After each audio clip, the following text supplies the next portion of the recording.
জাতীয় নাগরিক পার্টি বা সরকারের পৃষ্ঠপোষকতায় যে রাজনৈতিক দলটি ইতিমধ্যে গড়ে উঠেছে, এরা ইতিমধ্যে প্রশ্ন তুলেছে যে এই সরকার বিএনপির সরকার, অর্থাৎ এই সরকার বিএনপি চালায়। That's fine. যদি তাদের এই কথা সঠিক হয়ে থাকে তাহলে আমি বলবো যে এনসিপি থেকে বা নাগরিক পার্টি বা বৈষম্য বিরোধী ছাত্র আন্দোলনের ব্যানার ব্যবহার করে ইতিমধ্যে যে দুইজন অ্যাডভাইজার এই সরকারের মধ্যে রয়েছেন, আসিফ মাহমুদ এবং মাহফুজ আলম, তাদের দুইজনের উচিত যে আমরা বিএনপি দ্বারা পরিচালিত এই গভর্নমেন্টে আর থাকতে চাই না, আমরা রিজাইন করলাম। আর যদি এটা না হয়ে থাকে তাহলে তাদের সারেন্ডার করা উচিত যে আমরা পুরো ক্ষমতা মানে হোল গভর্নমেন্টের যে মেকানিজম এটা বিএনপির হাতে তুলে দিয়ে আমরা ভাই মাঠে গেলাম, আমরা আন্দোলন সংগ্রাম করে যা আদায় করা দরকার আমরা সেটা করব। এটা এনসিপি বা জাতীয় নাগরিক পার্টি করবে কিনা এটা বড় একটা প্রশ্নের বিষয়। ইতিমধ্যে আরো কয়েকটি ইস্যু তারা সামনে নিয়ে আসছে। তাদের আজকে একজন শীর্ষ নেতা দাবি করছেন যে এই অন্তর্বর্তীকালীন সরকারে বিএনপির 3 জন অ্যাডভাইজার রয়েছেন। আর বিএনপি ইতিমধ্যে দাবি করেছেন যে আসিফ মাহমুদ এবং মাহফুজ আলম তারা যেহেতু এনসিপির বা নাগরিক পার্টির, এটা আমরাও দাবি করছি এবং এটা প্রতিষ্ঠিত সত্য। প্রায় 2 মাস আগেই আমরা বলেছিলাম, যেদিন তারা নাগরিক পার্টি গঠন করে, যে আজকের পর থেকে আসিফ মাহমুদ এবং মাহফুজ আলমকে ছাত্র প্রতিনিধি বলার আর কোনো সুযোগ নেই। কারণ তারা যে ব্যানার ব্যবহার করে এই সরকারে অন্তর্ভুক্ত হয়েছিলেন সেই ব্যানারটি তাদের পার্টির আহ্বায়ক অর্থাৎ নাহিদ ইসলাম বিলুপ্ত করেছেন। কিন্তু যখন তারা সরকারে গেলেন তখন তার দলের এই প্রসঙ্গ হয়নি বা দলই হয় নাই, সেটাই তো বলছি না। যে বীজ থেকে তারা তো বলছে তারা গণঅভ্যুত্থানের আমের একটা বীজ বপন করলেন, ওই বীজ থেকে চারা হলো, ওই চারাকে আপনি কি বলবেন? আমি বলছি যে তারা বলছে যে তারা 2 জন বা 3 জন গণঅভ্যুত্থানের প্রতিনিধি, সেটা আপনি একমত কিনা? হ্যাঁ, এটা অ্যাড্রেস করছি আমি। তারা গণঅভ্যুত্থানের প্রতিনিধি ততক্ষণ পর্যন্ত তারা রাজনৈতিক প্ল্যাটফর্ম গঠন করে নাই। বিকজ এই যে গণঅভ্যুত্থানে তারা নেতৃত্ব দিয়েছেন কি ব্যানার ব্যবহার করে, বৈষম্য বিরোধী ছাত্র আন্দোলন।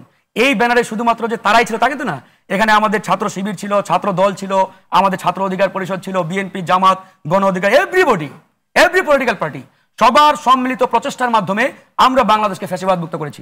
সুতরাং এখানে তারা যদি একক ক্রেডিট দাবি করে বা ক্রেডিট নেওয়ার চেষ্টা করে, এটা কোনোভাবেই সম্ভব নয়, পারবে না তারা এটা। হ্যাঁ, তাদেরকে আমরা ফ্রন্টে দিয়েছিলাম কেন? বিকজ আমাদের দীর্ঘ যে একটা পলিটিক্যাল অভিজ্ঞতা, যে এখানে যদি রাজনৈতিক ব্যানার ব্যবহার করে আমরা আন্দোলনে নামি তাহলে এই ফ্যাসিবাদী আওয়ামী সরকার ভারতীয় পরিকল্পনায় আমাদের এই আন্দোলন সফল করতে দেবে না। সুতরাং রাজনৈতিক কৌশলের জায়গা থেকে আমরা এই ব্যানারটিকে সামনে রেখেছিলাম। তার মানে এটা ভাববেন না যে এই ব্যানার ব্যবহার করে তারাই সব কিছু করেছে, তারাই দেশকে স্বাধীন করেছে, মুক্ত করেছে। নো, এটা ভাববার কোনো কারণ নেই। আন্দোলন আমরা সবাই করেছি, আন্দোলন সকলেই ছিল, প্রত্যেকের সম্মিলিত অবদানের মাধ্যমেই এই দেশকে আমরা ফ্যাসিবাদ মুক্ত করেছি। এবার আসেন, তারা দাবি করছে 3 জন বিএনপি দাবি করছে বা অন্যরা বলছে যে 2 জন এনসিপির একবারে নেতা। এখন আমার এই সরকারের কাছে আহ্বান থাকবে, সরকার যদি নিজেদেরকে নিরপেক্ষ প্রমাণ করতে চায় তাদের একটা সুযোগ আসছে, ওই 5 জনকে আগামীকালকের মধ্যে বহিষ্কার করা। একেবারে আগামীকালকে? হ্যাঁ, আগামীকালকে করতে হবে। যেহেতু ইতিমধ্যে বিএনপি থেকে 2 জনের নাম পরিষ্কারভাবে তারা বলেছে যে আসিফ মাহমুদ এবং মাহফুজ আলমের তারা পদত্যাগ চাই, তারাও 3 জনের অলরেডি একবারে গোমর ফাঁস করে দিয়েছে। That's fine. তাহলে আসিফ নজরুল অর্থ উপদেষ্টা আর আমাদের পরিকল্পনা উপদেষ্টা, এই 5 জনকে আগামীকালকে ডক্টর মোহাম্মদ ইউনূসের উচিত হবে পদ থেকে সরিয়ে দেওয়া। এটা যদি সরকার দায়িত্ব নেবে, অসংখ্য মানুষ আছে, মানুষের তো অভাব নেই, দল নিরপেক্ষ তাদের জায়গা থেকে তারা যেটা মনে করে বা বলে থাকে এরকম সুইটেবল পারফেক্ট যারা চালাতে পারবে দেশ, এরকম লোকদের নিয়োগ দেবে। এটা তো আমারই জটিলতা কিছু নেই। এবার আসেন, ইসরাকের যে বিষয়টি ইতিমধ্যে একটা ধোঁয়াশা এবং একটা জটিল সমীকরণের দিকে তারা পরিকল্পিত ঠেলে দিয়েছে। একই আইন, তারা মানে ওই যে যারা সরকারি দল, আচ্ছা, একই আইন, একই আদালত। নামটা বলছেন না কেন? এনসিপি, জাতীয় নাগরিক পার্টি। একই আইন, একই আদালত, একই রায়, একজন ব্যক্তিকে আপনি শপথ বাক্য পাঠ করিয়ে চেয়ারে বসালেন, ঠিক একই আদালত, একই রায়, আরেকজনের বেলায় আপনার এখন মহা প্রবলেম, আপনি তাকে চেয়ারে বসতে দেবেন না, সিদ্ধান্ত নিয়েছেন। কারণটা কি? কারণটা পরিষ্কার। কারণ আপনারা জানেন সচিবালয়ে অগ্নিকাণ্ডের পরে স্থানীয় সরকার উপদেষ্টা, মানে এই যে স্থানীয় সরকার যার আন্ডারে, তিনি ঢাকা দক্ষিণ সিটি কর্পোরেশন ভবনে অফিস করছেন এবং সেখানে আমরা যতটুকু খবর পেয়েছি তিনি বিশাল এক সাম্রাজ্য তৈরি করেছেন। কারণ সচিবালয়ে আপনি ওই টেন্ডারবাজি, ওই বিভিন্ন কমিশন বাণিজ্য ইত্যাদি যত সহজে না করতে পারবেন, ঠিক তার উল্টোটা হচ্ছে আপনার নগর ভবনে। কারণ ওখানে অনেকটা মিডিয়ার চোখ এড়িয়ে যাওয়া যায়, অনেকটা আড়ালে আবডালে ওই যে আত্মীয় স্বজন, খালা খালু মামা, হ্যাঁ, ডান বামের লোককে টেন্ডার দেওয়া, কমিশন দেওয়া ইত্যাদি এগুলো খুব সহজে করা যায়। তো যখন স্থানীয় সরকার উপদেষ্টা দেখতে পাচ্ছে যে ইসরাত যদি হাইকোর্টের রায়ের মাধ্যমে বৈধ উপায়ে এই চেয়ারে বসে, তাহলে আমি তো আসলে এখানে অফিস করতে পারবো না। আর আমি যদি এখানে অফিস না করতে পারি তাহলে এটা একটা বড় ধরনের আমার জন্য ক্ষতির কারণ হয়ে যাবে বা ক্ষতির কারণ হয়ে দাঁড়াবে।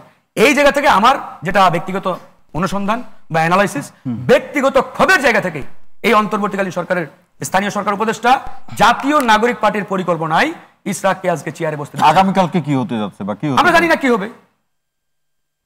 যেহেতু সমীকরণ বের করে ফেলছেন, তার মধ্যে শেষ কি হবে সেটা আপনি জানেন ভাইজান। তারা এখন অনেক আইন কানুন, কালা কানুন ইত্যাদি দেখানোর চেষ্টা করছেন। এই যে ধরেন তাদের বেশ কিছু নতুন বন্দোবস্তের নামে যে তারা বন্দোবস্ত ইতিমধ্যে জনগণের সামনে উপস্থাপন করার চেষ্টা করছেন, এগুলো আসলে জনগণের সামনে তুলে ধরাটা আমাদের একটা নৈতিক দায়িত্ব। বিকজ আমরা দীর্ঘ 1.5 যুগ ধরে লড়াই সংগ্রাম করে আজকের এই বাংলাদেশকে আমরা নিয়ে আসছি। যেমন ধরেন তারা আজকে নির্বাচন কমিশন ভবন ঘেরাও করতে গেলেন। তাদের দাবিটা কি? আমরা জাতীয় সরকারের আগে স্থানীয় সরকার নির্বাচন চাই।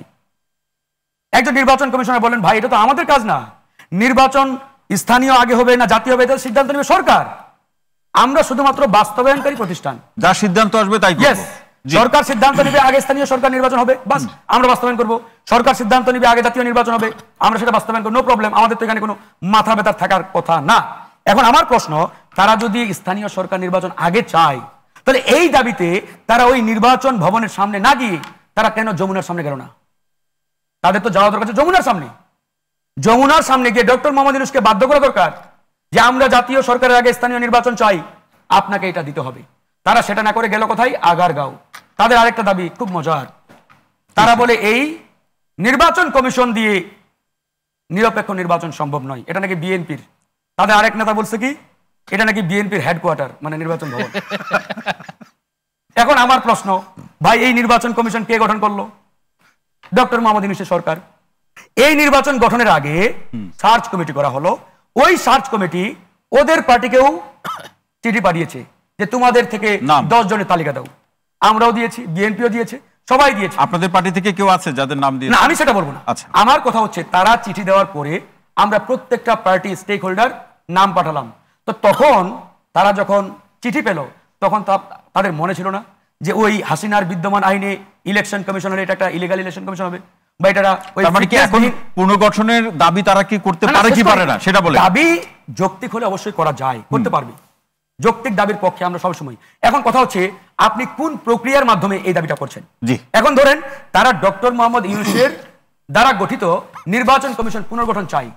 আমি তাদের প্রশ্ন করি, যে সরকার এই কমিশন গঠন করেছে সেই সরকারের পুনর্গঠন তারা কেন চায় না? কেন চায়? তাদের তো দাবিটা করা উচিত যে সরকার এই নির্বাচন কমিশন গঠন করেছে এই প্রক্রিয়া সঠিক নয়, সুতরাং ওই সরকার দিয়ে আর ভবিষ্যতে বৈধ প্রক্রিয়ার মাধ্যমে কোনো ইলেকশন কমিশন। ফারুক হাসান ভাই অসংখ্য ধন্যবাদ। আরো কয়েকটি বিষয় সেটা এই পর্যায়ে সময় দিলে 40 সেকেন্ড পার হয়ে যাবে ভাই। 30 সেকেন্ড বলুন। এখন কথা হচ্ছে তারা বিএনপি কে অনেক তীর ছুড়ে, কিন্তু এই তীর তো বিএনপির গায়ে লাগে না। না, এই তীর শুধুমাত্র বিএনপি কে ঘায়েল করা সেকেন্ড। তাদের যেটা সুপ্ত বাসনা, এই বাসনাটা হচ্ছে বাংলাদেশে যাতে আগামীতে অন্তত কয়েক বছর ইলেকশন না হয়, আমরা যেভাবে রাম রাজত্ব ভোগ করছি, লুট করছি, এটা যাতে কন্টিনিউ করতে পারি, এটা জারি রাখার জন্য। যেমন ধরেন তারা যে 3 জন অ্যাডভাইজারের নাম বলেছে, কেন জানেন? ভিতরের খবরটা হচ্ছে ওই অ্যাডভাইজারদের মধ্যে 2 জন তারা প্রধান উপদেষ্টার রোডম্যাপ অনুযায়ী ডিসেম্বরের মধ্যে ইলেকশন দিয়ে তারা বিদায় নিতে চাই। তারা বলে আমরা এই ঝয় ঝামেলার মধ্যে আর থাকতে চাই না, আমরা ইলেকশন দিয়ে আমরা বিদায় নেব। এই প্রস্তাবে প্রধান উপদেষ্টা ওনাকে সম্মত। যখনই তারা এই সিগন্যাল পেয়েছে এবং তাদের যে 2 জন প্রতিনিধি আসিফ এবং মাহফুজ আলম, তারাই ওই কোয়েশ্চেন লিকের মতো আর কি তথ্য তাদেরকে দিয়ে দিল, এই তোমরা এই ইস্যুতে মাঠে নামো। যেমনটি ঘটেছিল কিছুদিন আগে আওয়ামী লীগ নিষিদ্ধের যে ট্রাম্প কার্ড, এটা বলে শেষ করব। যেমন ধরেন আমরা কিন্তু 5ই আগস্টের পরেই বলেছি যে এই দেশের জনগণ 5ই আগস্ট আওয়ামী লীগকে নিষিদ্ধ করেছে। সরকার শুধুমাত্র আনুষ্ঠানিকভাবে ওই প্রজ্ঞাপনের মাধ্যমে আওয়ামী লীগ নিষিদ্ধের জনগণকে জানাবে, আনুষ্ঠানিক ঘোষণাটা বাকি ছিল। জি, এরপরে বিএনপি ধরেন কোনো না কোনো কায়দায় তারা হয়তোবা চাই নাই আওয়ামী লীগ নির্বাহী আদেশে নিষিদ্ধ হোক। এরপরে আমরা প্রতিবাদ করলাম, জনগণ বিএনপি কে বলল নো, আপনারা জনগণের বিরুদ্ধে যেতে পারেন না। এরপরে বিএনপি তাদের স্ট্যান্ড পরিবর্তন করলেন। বিএনপি পরিষ্কারভাবে বললেন সরকার যদি নির্বাহী আদেশে আওয়ামী লীগকে নিষিদ্ধ করে বিএনপির এখানে কোনো আপত্তি থাকবে না। দ্যাট মিনস বিএনপি, জামাত, গণ অধিকার, এনসিপি সবাই চায় আওয়ামী লীগ নিষিদ্ধ হোক। ফাইন। তারপরে আমরা সরকারকে বললাম যে এখন নিষিদ্ধ করেন, তারা হঠাৎ করে নীরব ভূমিকায় চলে গেলেন, করলেন না কেন? তারপর শেষ করি, 3 মাস পরে তারা আবার মাঠে নামলো, আমরাও নামলাম, আওয়ামী লীগ নিষিদ্ধ হলো, এরপরে বিএনপি ধন্যবাদ জানালেন, ফাইন। এখন আমি যদি প্রশ্ন করি, এই যে 3 মাস তারা ধীরে করলো এবং তারপরে আমরা আন্দোলন নামলাম, তারা 2 দিন যমুনা ঘেরাও করলো, তাদের উপরে সরকারি পৃষ্ঠপোষকতায় ঠান্ডা হাওয়া ছিটানো হলো, হ্যাঁ, এবং সরকারি খাবার দাবার নাকি বিতরণ হয়েছে ইত্যাদি ইত্যাদি, এবং জনগণের একটা ব্যাপক ভোগান্তির মধ্যে পড়তে হয়েছে। এই 3 মাস ডিলে করার কারণে এই যে জনগণের ভোগান্তি, এটা সরকার কেন সৃষ্টি করলো? 3 মাস আগে যদি আওয়ামী লীগের সরকার নিষিদ্ধ করতো তাহলে আমাদের আন্দোলন নামতে হতো না, জনগণ ভোগান্তির শিকার হতো। অসংখ্য ধন্যবাদ।